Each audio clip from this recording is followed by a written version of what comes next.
राहता शहरातील छत्रपती कॉम्प्लेक्समध्ये पावसाचं पाणी घुसलेलं आहे। पावसानं अक्षरशः दानादान उडवून दिलेली आहे आणि दरवेळेस हा प्रश्न उपस्थित होत असतो। अनेकदा तुम्ही याची दखल घेतलेली आहे। आपल्या समोर आहेत माजी उपजिल्हा प्रमुख ठाकरे गटाचे राजेंद्र पठारे। एकंदरीत बघितलं तर ही 3री-4थी वेळ आहे। अनेकदा पाऊस आल्यानंतर हीच परिस्थिती होते, तळ्याचं स्वरूप प्राप्त होतं, नदी नाले जे आहेत ते तुडुंब वाहतात, ड्रेनेजची अवस्था जी आहे ती बिकट आहे। अनेक व्यापाऱ्यांचं लाखोंचं नुकसान जे आहे ते पावसामुळे होतंय। तुम्ही आज या ठिकाणी तात्काळ दाखल झाला, व्यापाऱ्यांनी तुम्हाला ज्यावेळेस फोन केला आणि आज सीओ देखील फील्डवर आहेत। पहिले सीओ जे आहेत आपण बघतोय ते फील्डवर आहेत। कसं बघता हे जे कॉम्प्लेक्स आहे, खरं तर याचा शुक्ल कास्ट ठिकाणी समजायला असं वाटतं?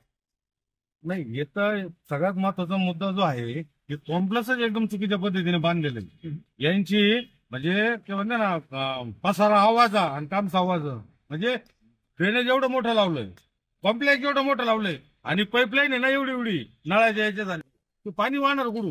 बरं, दुसरं ज्यावेळेस कॉम्प्लेक्स बांधलं ना, तुम्ही जर बघितलं हे सर्व पाणी जे हवेच येते, हवेवरून कॉम्प्लेक्स मध्ये घुसतंय। पाऊस छोटा जरी असला कमी तरी हे पाणी त्यांच्या ह्याच्यामध्ये घुसतं आणि जादा जरी झालं तर अति घुसलं। दुसरं तुम्ही कॉम्प्लेक्सचं वर जर पाणी बाहेर निघतं ना, तेच लोकांच्या कॉम्प्लेक्स मध्ये जाते। म्हणजे पालिका प्रशासनानं या आधीच्या बरं का सीओ आज फील्डवर होते, सीओ म्हणजे देखरेख पूर्ण ते याचं फॉलोअप घेऊन राहिले, पण जे पहिले कोणी बांधलेले आणि म्हणजे हे माझे आता यावेळेस पालकमंत्री राधाकृष्ण विखे पाटील आहे, जिल्ह्याचे नेते आहे, मंत्री राज्याचे मोठे नेते आहे, परंतु त्यांनी हा प्रश्न पहिल्यांदा नाही, आजचा हा प्रश्न वारंवार तयार होतो, वारंवार। बरं, काय होतं, व्यापाऱ्यांचं दिवाळीचं सीझन आता चालू होतोय, लोक व्यापारी माल भरतात आणि त्यावेळेस व्यापाऱ्यांचं नुकसान होतं। याआधी आम्ही फुल आंदोलन केले, मुख्याधिकारी साहेबांना निवेदनही दिले तर आपण याची व्यवस्था केली पाहिजे। ज्यावेळेस मी उपनगराध्यक्ष होतो त्यावेळेस आम्ही शिवणला बोलून नवीन लाईन केली, पण ती पण छोटी। काय प्रशासनाला हलगर्जीकरण परत काय अडचण काय, का मोठी लाईन टाकू शकत नाही?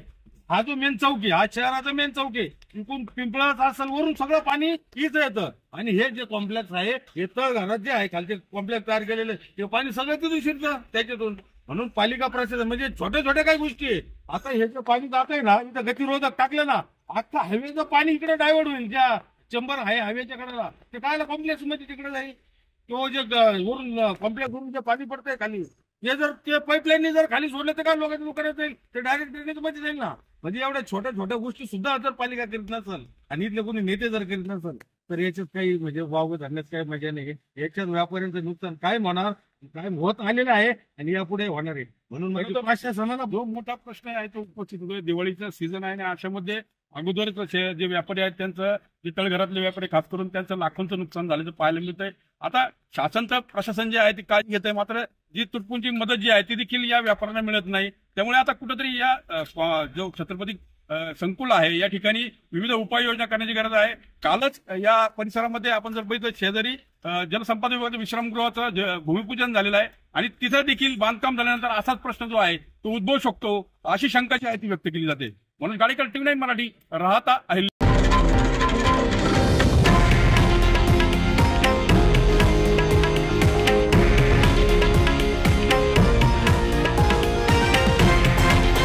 हे आहे देशातील नंबर 1 न्यूज नेटवर्क आणि आपण पाहत आहात TV9 मराठी, एकमेव।